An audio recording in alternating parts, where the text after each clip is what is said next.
بسم اللہ الرحمن الرحیم۔ السلام علیکم، امید کرتے ہیں آپ سب خیریت سے ہوں گے۔ سورہ حج کے مکی یا مدنی ہونے میں اختلاف ہے۔ ایک قول یہ ہے کہ آیات 19 سے لے کر 24 تک 6 آیات مدنی ہیں اور باقی آیات مکی ہیں۔ حضرت عبداللہ بن عباس رضی اللہ تعالیٰ عنہ اور امام مجاہد رحمۃ اللہ علیہ کا ایک قول یہ ہے کہ سورہ حج مکی ہے، البتہ آیات 19 سے لے کر 21 تک جو کہ 3 آیات بنتی ہیں مدنی ہیں۔ بعض علماء تفسیر نے اسے مکی صورتوں میں شمار کیا ہے اور بعض نے اسے مدنی کہا ہے۔ اس سے اختلاف کی وجہ یہ ہے کہ اس صورت میں وہ خصوصیات بھی پائی جاتی ہیں جو مکی صورتوں کا ترہ امتیاز ہیں اور وہ خصوصیات بھی جو مدنی صورتوں کا خاصہ ہیں۔ جمہور کے نزدیک سورہ حج کی بعض آیات مکی ہیں اور بعض مدنی ہیں، اور یہ متعین نہیں ہے کہ کون سی آیات مکی ہیں اور کون سی آیات مدنی ہیں۔ چنانچہ علامہ قرطبی نے مختلف اقوال نقل کرنے کے بعد لکھا ہے، یعنی جمہور کی رائے یہ ہے کہ یہ سورت مکی آیات اور مدنی آیات کا مجموعہ ہے اور جمہور کا قول ہی صحیح ہے۔ علامہ علوسی نے بھی اسی قول کی تصدیق کی ہے، لیکن زیادہ آیات مدینہ میں نازل ہونے کی وجہ سے سورہ الحج کو مدنی سورت قرار دیا گیا ہے۔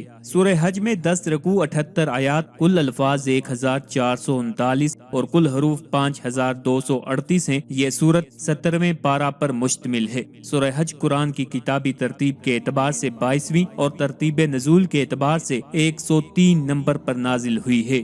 اس سورہ مبارکہ میں حج کے اعلان عام اور حج کے احکام کا ذکر ہے۔ اسی مناسبت کی وجہ سے اس سورت کو سورہ الحج کے نام سے موسوم کیا گیا ہے۔ حضرت عقبہ بن عامر رضی اللہ تعالیٰ عنہ فرماتے ہیں، میں نے عرض کی یا رسول اللہ صلی اللہ علیہ وآلہ وسلم، کیا سورہ حج کو اس طرح بزرگی دی گئی ہے کہ اس میں 2 سجدے ہیں؟ ارشاد فرمایا ہاں، اور جو شخص یہ 2 سجدے نہ کرے وہ ان دونوں کو نہ پڑھے۔ مفتی احمد یار خان نعیمی رحمۃ اللہ علیہ فرماتے ہیں، یہ حدیث حضرت امام شافعی رحمۃ اللہ علیہ کی دلیل ہے کہ سورہ حج میں 2 سجدے ہیں۔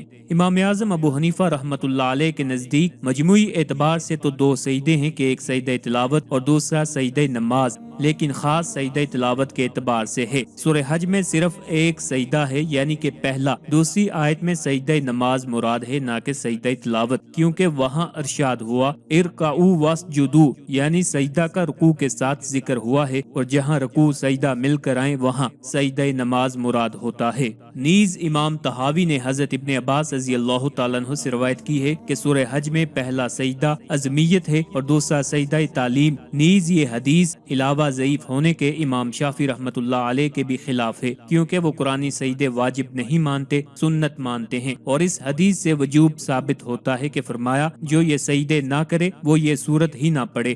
حج اسلام کا بنیادی ارکان میں سے ایک اہم ترین رکن ہے، اور یہ ہر اس آدمی پر زندگی میں ایک مرتبہ فرض ہے جو صاحب استطاعت ہو۔ قرآن کریم میں حج کی فرضیت کے حوالے سے اللہ تعالیٰ نے ارشاد فرمایا، اور اللہ کے لیے لوگوں پر اس گھر کا حج فرض ہے جو بھی اس تک پہنچنے کی استطاعت رکھتا ہو۔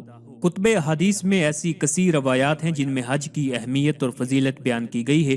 حضرت ابو ہریرہ رضی اللہ تعالیٰ عنہ سے روایت ہے کہ رسول اللہ صلی اللہ علیہ وآلہ وسلم سے پوچھا گیا کہ کون سا عمل سب سے زیادہ فضیلت والا ہے، تو آپ صلی اللہ علیہ وآلہ وسلم نے فرمایا اللہ اور اس کے رسول پر ایمان لانا۔ عرض کیا گیا پھر کون سا ہے؟ فرمایا کہ اللہ کی راہ میں جہاد کرنا۔ پھر عرض کیا گیا کہ پھر کون سا ہے؟ فرمایا کہ حج جو برائیوں سے پاک ہو۔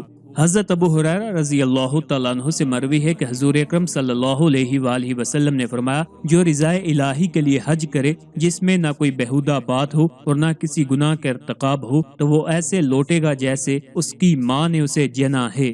حضرت ابو امامہ رضی اللہ تعالیٰ عنہ سے روایت ہے کہ حضور صلی اللہ علیہ وآلہ وسلم نے فرمایا جس آدمی کو فریضہ حج کی ادائیگی میں کوئی ظاہری ضرورت یا کوئی ظالم بادشاہ یا روکنے والی بیماری نہ روکے اور وہ پھر بھی حج نہ کرے اور فریضہ حج کی ادائیگی کے بغیر ہی مر جائے تو چاہے وہ یہودی ہو کر مرے یا عیسائی ہو کر، اللہ تعالیٰ کو اس کی کوئی فکر نہیں ہے۔ بعض حضرات حرمین شریفین کی حاضری نصیب ہونے کے لیے ہر اذان کے وقت اذان کا جواب، اذان کے بعد کی مسنون دعا، درود شریف اور پھر اس کے بعد 3 مرتبہ تلبیہ پڑھنے کا بتلاتے ہیں۔ یہ بھی مجربات میں سے ہے، اس کا اہتمام کر لیں، انشاءاللہ العزیز حج اور عمرہ کی حاضری نصیب ہو جائے گی۔ اور مدرجہ ذیل دعا کا بھی اہتمام فرمائیں جو کہ سکرین پر آ رہی ہوگی۔ نیز حضرت مولانا اشرف علی تھانوی رحمۃ اللہ علیہ نے امال قرآنی میں حاجت روائی کے لیے ایک عمل لکھا ہے جو کہ درج ذیل ہے، اس کا بھی اہتمام فرمائیں، انشاءاللہ جلد حاضری نصیب ہو جائے گی۔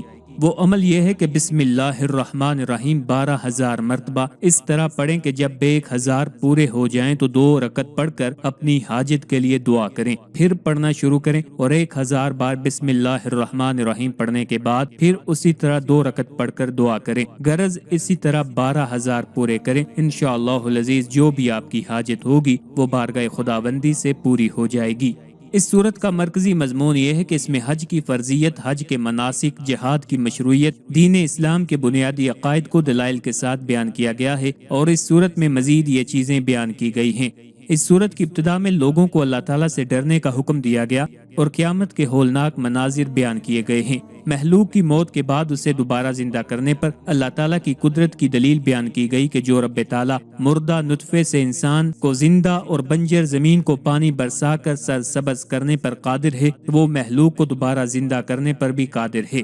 دین اسلام کے بارے میں شک اور تردد میں رہنے والوں کا حال بیان کیا گیا ہے۔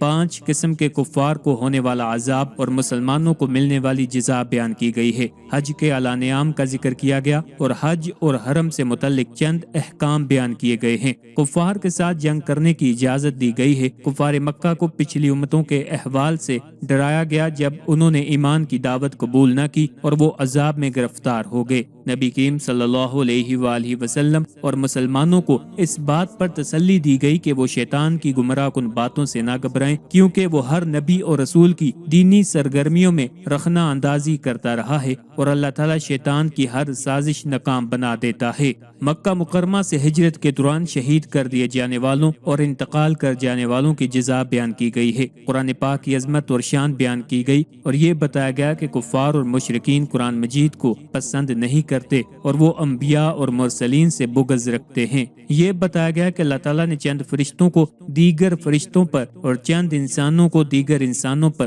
فضیلت دی ہے۔